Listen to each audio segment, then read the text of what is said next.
Hi, my name is Gabriel Encyclopedia, short for Casembrerang Britannica Encyclopedia Wikipedia. Hello, my name is Kay Grampich, short for Casembrerang Grammar and Speech. Oh, sa pula. Silang Aking tuwa wala. Ito si Kasombrerong Manok. Ha? Kasombrerong Hindi nawawala yung kapatid. God loves you, Toto. God loves us so much, but He hates gambling. Our vocabulary term is obnoxious. Obnoxious. May tanglad ako rito, Mr. Dictionary, ha? Lalagyan natin ng tanglad ang manok pansabon ni Toto at gagawin nating tinola. Ang obnoxious, mga sombreros, ay adjective. Ito po yung paglalarawan natin sa mga bagay na mga unpleasant. Hindi natin gugustuhin. Hindi natin nanaisin na magkaroon. Especially kasi nakaka-offend siya ng mga tao or ng feelings ng mga tao. Ang mga possible synonyms po natin dito ay offensive, repugnant, kung napanood niyo yung vlog natin about repugnant, nauseating, dami, apat na pronunciations kasi nito, etc. At pag ginamit naman sentence ay ibigay mo na, Mr. Dictionary. After all, Joseph and Vicky have high spirit of rapprochement and do not talk to obnoxious fellows. Obnoxious. Rapprochement. This word is of French origin, that is why it's pronounced that way. CH is pronounced as sh, rapprochement, and then the final sound. Rapprochement or rapprochement. Yada yada. Joseph and Vicky. Do you know Joseph and Vicky Mojica? Sina Joseph at Vicky Mojica, mga sombreros, ay ang may-ari ng sikat na burgera na Angel's Burger. Ang obnoxious, mga sombreros, ay offense or offensive. Basahin po natin Proverbs 19:11.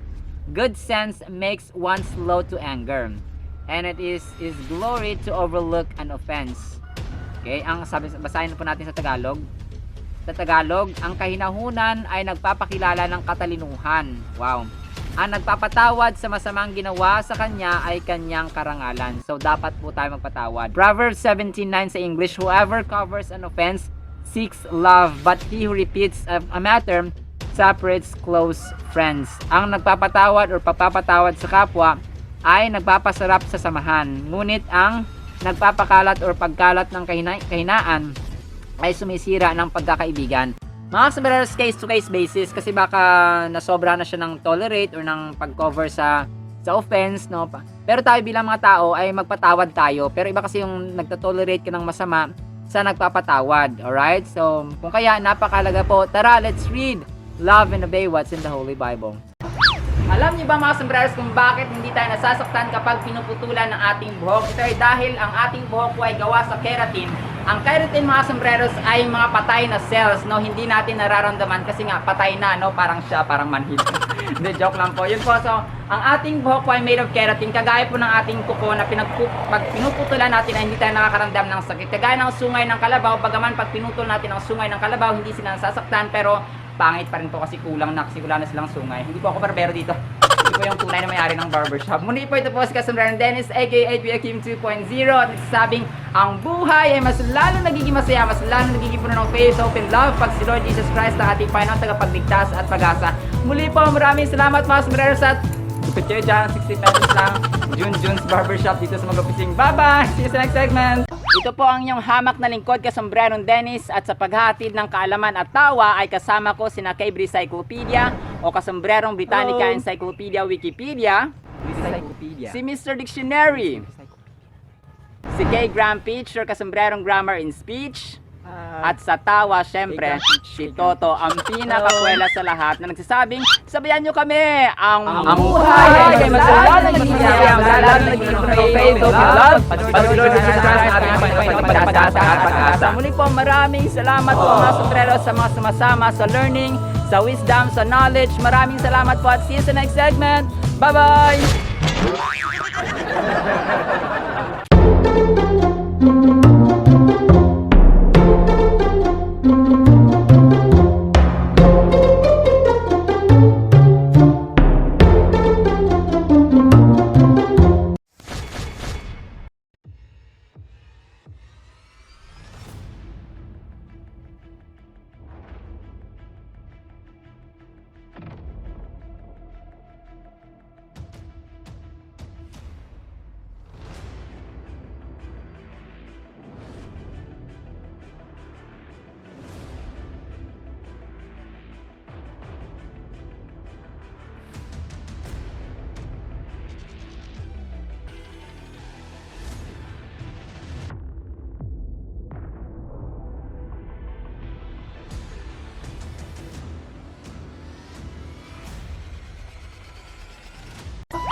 Do you like egg during breakfast as well?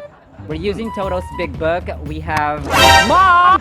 Mr. Dictionary, my big book. We have iniquitous. Iniquitous. Toto. Andito ang big book. Andito sa akin mga kamay ang big book. Ang iniquitous mga sombreros ay adjective. Ito po yung paglalarawan natin sa sobra at labis-labis na kasamaan. Labis na pagiging madaya or unfair, no? Parang morally bad, parang ganun.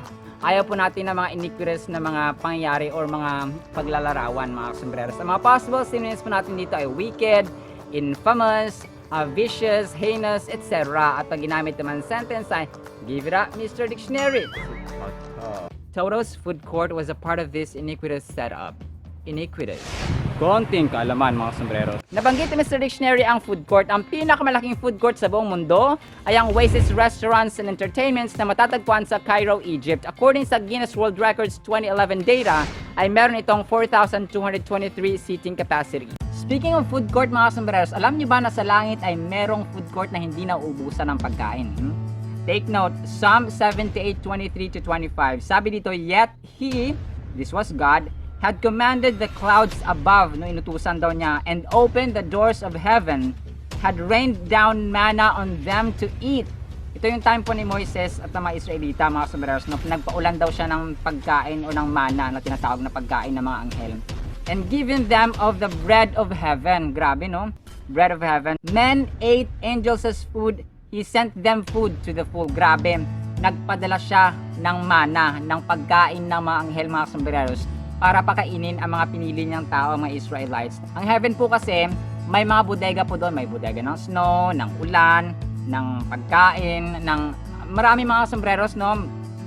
Hindi natin kayang isipin at alam mo i-describe with all superlative degrees ng adjectives natin kung gaano kaganda ang heaven, mga sombreros. Complete package, no? Kompleto lahat ng mga stocks doon sa heaven, mga sombreros. Sabi dito, food court, no?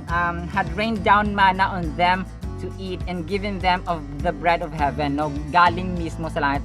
Grabe katindi ang pagmamahal ng Diyos sa kanyang mga piniling tao. And we as children of God, alam mo, may mga tendencies minsan na parang kulang na ako sa pag-ibig, so kulang na ako sa care, sa concern, sa understanding, sa pagpasensya, sa pagpapatawad. But let's ask na magpaulan din, no? Tawag dito, magpaulan ng pag-ibig, nagpasensya, ng pag-uunawa, ng pagpapatawad ang Diyos natin mula sa bodega ng kanyang heaven. So let's read, love and obey what's in the Bible. Asin kayo dyan. Ang asin, mga sombreros, ay may chemical name na sodium chloride. Ang sodium or ang element na sodium ay na-discover ng English chemist na si Humphrey Davy. Iba pang na-discover ng mga sombreros na elements ay chlorine, manganese. Pero merong madilim or malungkot na kwento, mga sombrero, si Sir Humphrey Davy. Kasi habang siya po ay nagtatrabaho sa kanyang laboratory, ay nasabugan po siya ng nitrogen trichloride na naging sanhi ng pagka-damage ng kanyang paningin. Kung kaya, he had to wear eyeglasses for the rest of his life, mga sombreros. Pero ito po kasi, mga sombreros, iodized salt, hindi po ito sponsored by any company or brand po dito, mga sombreros, ha? Pero yun po, ang element symbol po ng sodium, mga sombreros, ay Na, not ba sodium, Na, pero ang layo. Ang Na kasi, mga sombreros, ay mula sa Latin word na natrum. Nang ibig sabihin po, kung itatranslate natin sa English, ay soda. Kaya sodium, no? Soda, sodium. Muli po, ito po mula po rito sa Camilla Village sa Tagum City. Ito po si Kasobrero Dennis, aka Kuya King 2.0, at nagsabi niyang buhay ay mas lalo nagiging masaya, mas lalo nagiging puno ng faith, hope, and love pag si Lord Jesus Christ ng ating Panginoon, tagapagligtas at pag-asa. Muli po, maraming salamat po mga sombreros at see you sa next segment. Bye-bye! Hello, my name is Kay Grampich, short for Kasombreron Grammar and Speech, and obviously, as my name speaks, I'll be giving you tips about grammar and speech out of Mr. Dictionary's given sentences. Yada yada, yada. Hi, my name is Kay Encyclopedia, short for Kasombreron Britannica Encyclopedia Wikipedia.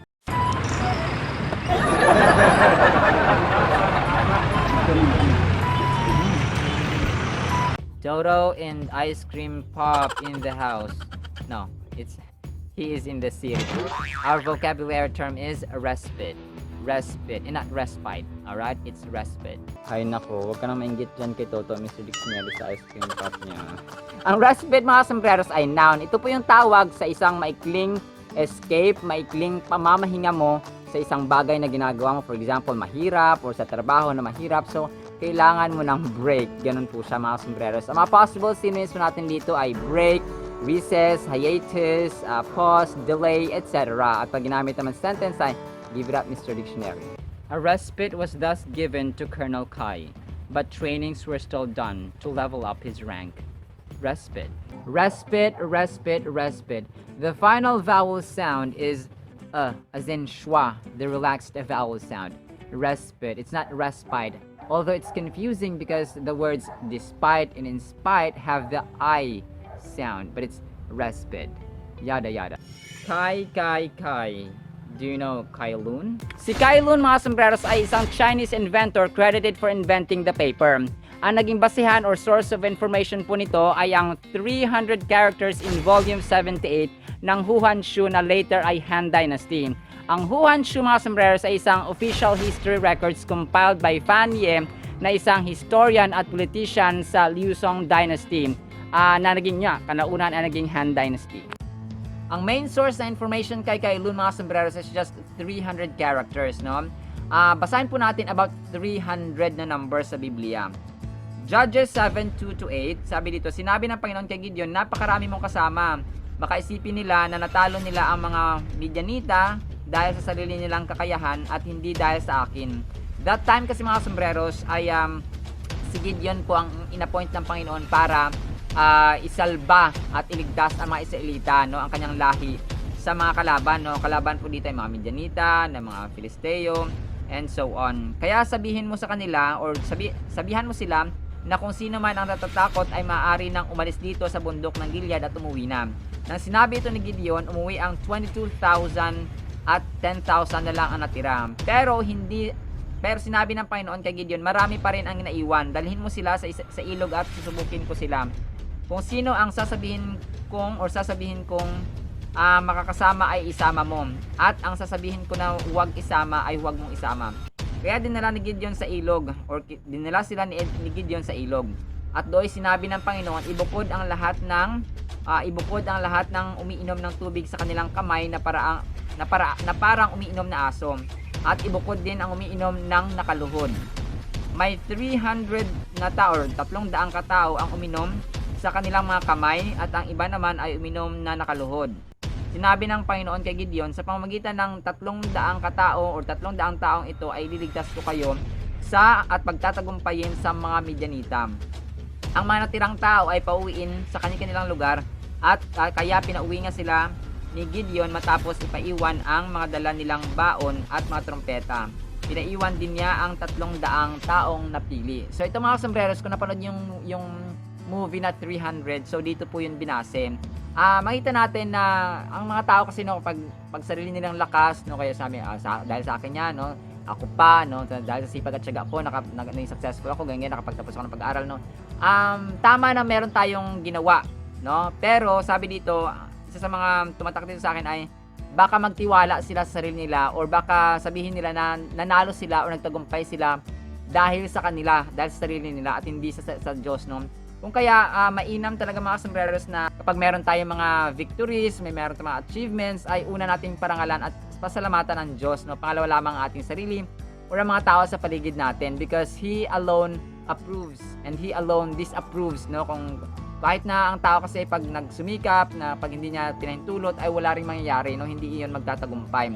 At kahit na ang tao, no, magsumikap, magkaroon ng pananampalataya, i-approve niya na magtatagumpay po, mga sombreros. That is why, let's read, love, and obey what's in the Holy Bible.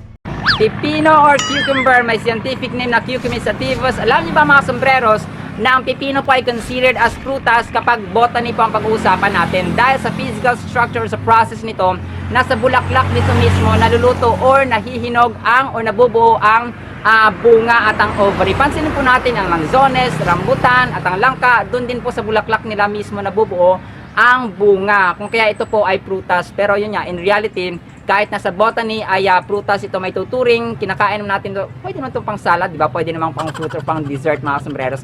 Pero nga, ang bottom line, nagpapasalamat tayo mapagulay, mapaprutas, nagpapasalamat tayo dahil meron tayong pipino na inihanda sa ating hapagkainan. Muli po, ito po si Kasombrero Dennis, aka Kim 2.0.